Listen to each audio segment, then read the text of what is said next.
Nous avons eu le privilège de venir faire une visite ici au Théâtre Micmac puisque nous sommes en pleine répétition pour la pièce qui sera présentée en avril prochain, Les manuscrits du déluge de Michel-Marc Bouchard.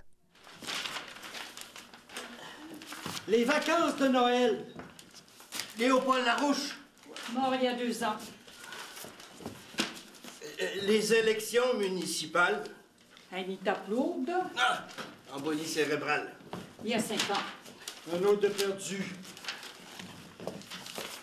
N'est-ce pas l'histoire du déluge du Saguenay? Parce que souvent, les gens nous posent la question. Le déluge, l'auteur l'a pris comme prétexte pour parler d'un groupe de personnes âgées qui écrivent leur vie. Je ne sais pas si vous connaissez le groupe J'écris ma vie. C'est un peu Michel-Marc qui est parti de ça.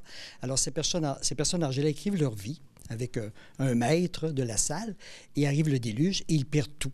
Ils perdent leurs écrits. Alors, ils essaient de reconstruire leurs manuscrits, mais en même temps, ils essaient de se rappeler de leur vie et de reconstruire leur vie.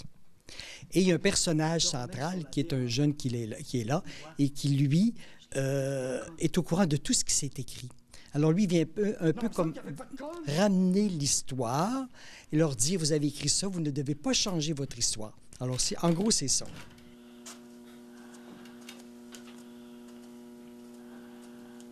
Respiration. Danny, l'enfant seul, fait son entrée. Émotion, donc, amène ton tic. Danny, l'enfant seul, entre dans la grande salle d'écriture. Il a longtemps cherché de quelle façon il ferait son entrée. Dans ce lieu interdit à quiconque n'y a pas versé l'encre.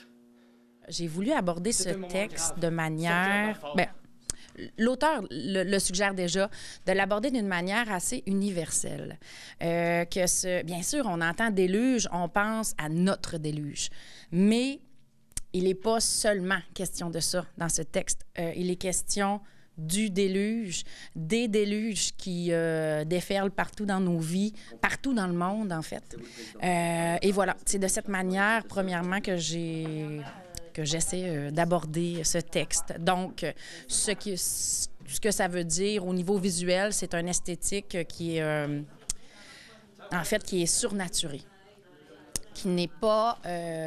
les gens verront pas des gens habillés comme nous tous les jours, mais en même temps, c'est pas non plus des costumes qui se peuvent pas. OK. C'est juste... Puis reste dans cet état-là. C'est quoi? Donc, restez dans... Parce que là, on dirait que t'attends sa réplique. Okay. Donc, vraiment, restez là-dedans. Puis, tout le début aussi, il faut qu'on sente que tu la vois là. Tu la vois là, tu la regardes. Je joue Danny, l'enfant seul, qui est un peu... c'est le seul jeune qui est resté au village lors du déluge. Tous les autres ont quitté.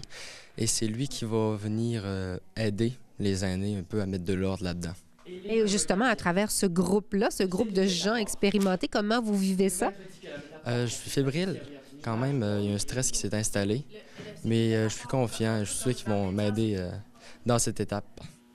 Danny et la salle d'écriture. C'est mon titre.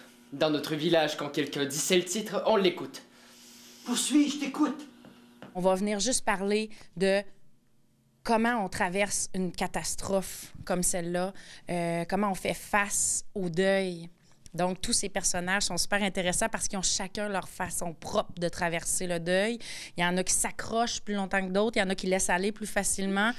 Mais une chose est sûre, c'est que quand on arrive face à une situation limite comme ça, on ne peut plus mentir. On ne peut plus faire semblant. On a tout perdu. Matériellement parlant, qu'est-ce qui nous reste? C'est à ça qu'on s'accroche. Puis c'est ça qu'on va voir. C'est cette beauté-là des personnages qui se révèlent à nous tout au long de la pièce. Ils sont au noir. Je les ai prises à temps des sinistrés.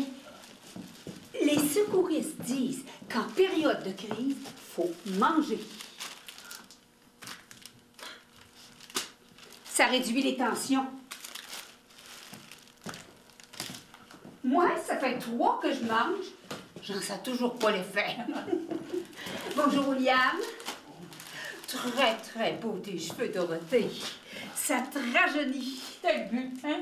Ce sont des cheveux naturels. Ils appellent ça des rallonges. J'ai finalement vu votre nouvel ensemble de salon. Et c'est bien certain qu'on ne peut pas se cacher au 50e, on veut présenter une pièce qui va être accrocheur, une pièce qui va accrocher le public. Puis je pense que c'est un texte, souvent on dit les textes de Michel Marc sont sombres, c'est dur, mais ce texte-là, oui, il y a des parties dramatiques, mais il y a des parties poétiques, il y a des parties aussi d'une sensibilité. Alors je pense que le public va se retrouver à l'intérieur de ce texte-là. Depuis qu'ils ont retrouvé le corps de la veuve à Stanislas dérivant en amont de la rivière, on est passé de désastre naturel à tragédie nationale. La veuve à Stanislas est devenue une tragédie nationale. Je lui connaissais pas un tel potentiel. Tu devrais pas dire ça.